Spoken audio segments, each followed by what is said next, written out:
चढ़ाईबा।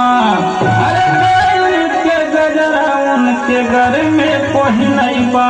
अरे मंडप में चल के बहार लैला बलमा रुपया न हवे त उधार लैला बलमा।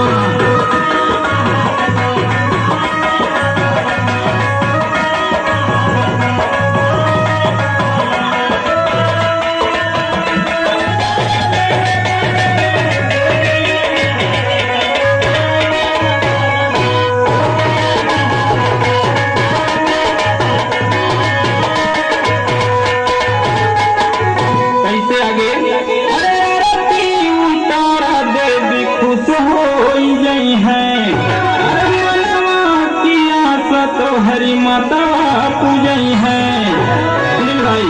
अरे हरली है तू भवाया पार लैला बलमा रुपया न हवे त उधार लैला बलमा।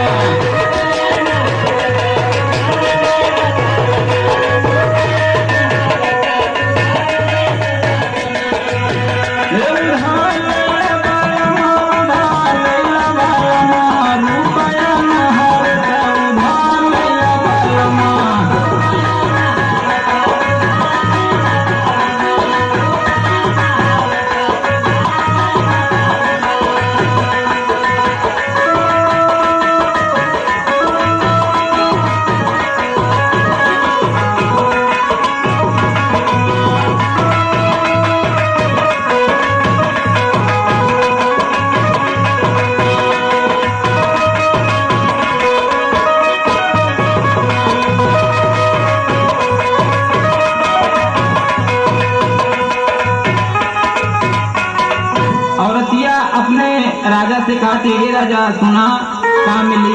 अरे